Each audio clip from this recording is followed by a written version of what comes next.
Hi, I'm Antonio Centeno, the founder of Real Men Real Style. Today, I'm going to be giving a little bit of advice on a man who's considering opening up a men's store. All right, if you haven't already, please subscribe to our YouTube channel. By doing that, these videos will come right to you. In addition, if you like this, if you find it useful, I would appreciate it if you would click the like button down below. And don't forget to grab my free 47-page ebook on men's style. It's free, it's awesome, 47 pages. Make sure to grab it. And if you want more, I've got a premium ebook, over 600 pages, over 400 photographs, over 14 hours of audio, and it keeps getting better because I update it all the time. It's not free, but it's awesome nonetheless. Okay, so this is the question that came in. Hi, Antonio. First, let me say thank you for everything you do. Well, you're welcome. I'm a man and I like to dress nice. Recently in my area, Eugene, Oregon, a long-time big and tall clothier went out of business. Now there's only two choices for menswear, and I really don't like either of them. So I'm considering opening up my own shop. I'm 46 years old though, and I'm married with children, and I'm just wondering, is this too much of a dream, or can I open up a shop that would focus on socks, wristwatches, hats, men's accessories? Please let me know what you think, Eric. All right, Eric, that's a great question, and I hear this a lot. When you start a business, a lot of people not only approach you and say, you're crazy, but they also say, wow, I've always considered starting a business. So can you give me some advice? Well, I've actually gotten this question so many times and in so many different ways that I've recently started a course that I'm working with a number of gentlemen, and we're going to be going through talking about entrepreneurship and other things like that. That's separate from this video, but if you would like to learn more about that, I'm putting it out there. Contact me via email. The course has already started and I've already picked the group, but we're going to be talking about, basically I want to impart them what I've learned in business school and what I've learned in real life and be able to put that. But I'm going to try to give you 5 quick tips on things that you should be considering just to get you started. And this is something that you need to do a lot of research on, but you need to put a time limit on the amount of research and really just throw it out there. Nowadays with the internet, there really isn't an excuse. I mean, you could simply start selling on eBay or another platform and, really you're in business. So without, further ado, let me jump into the 5 points. Number 1 is it's been done before. So go out there and talk with other business owners who are doing just this. So you say that there are 2 existing shops and maybe you don't like their business model so much, but you should seek to go talk to the managers, talk to the guys who founded those companies, or find companies that are close, maybe something in the women's sphere, something that is very close, that's going to give you an idea of what it takes to put into this. Because even though it may appear that a business just started up, this may have been 10 years in the making. And it's always best to speak with the person that's actually heading this up, the owner. And owners oftentimes we don't have people coming up and asking us about this, especially if you're not online. If you're just a brick and mortar, you rarely have somebody come in who is interested in speaking with you, the owner, and learning how you own and operate. So, and again, it doesn't have to be exactly menswear. It can be something closely related or even something that may not appear to be related, but is the same business model. So perhaps a jewelry store, or perhaps something that maybe they sell lights. But you could go, all of these companies, they're businesses, and probably 90% of business is the same when you go from business to business. And that 10%, well, there's so much in business, believe me, it's a lot. Okay, so number 2, look then to learn from the best. So the best may not be in your area, and this is when you're going to have to cast a wider net. I personally like websites like Mixergy, Rise to the Top.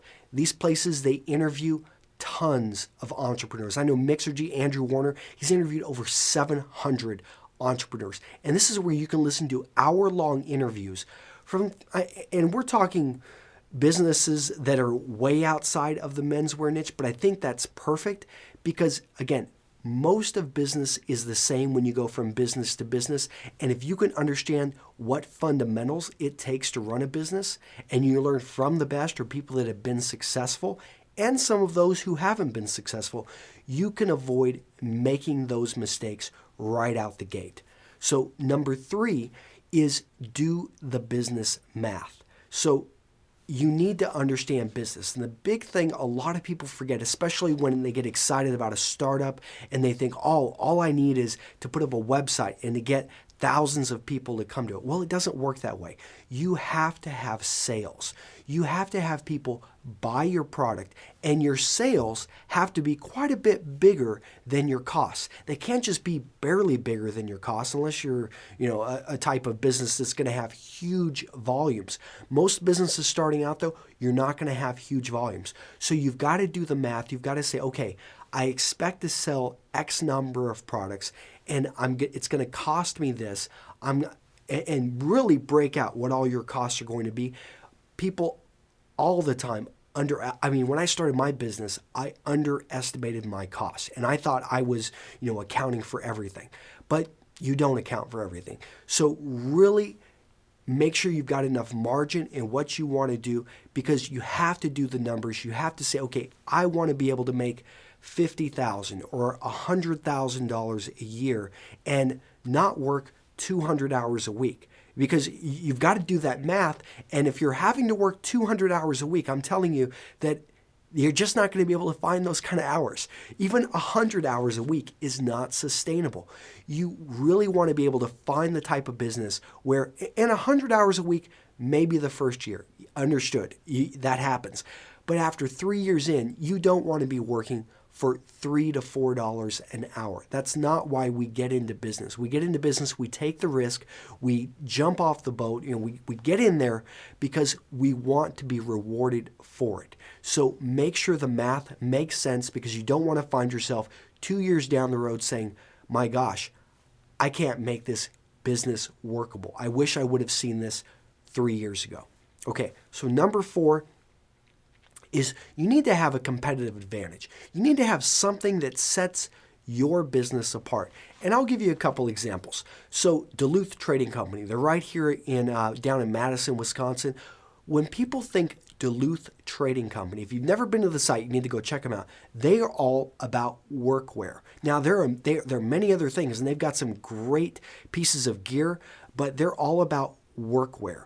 And one of my favorite pants from them are the fire hose pants. And these are really, really tough. These are, literally you could take a guy and you could drag him behind a vehicle, and it's going to take a while for him running across the road to wear through those fire hose pants.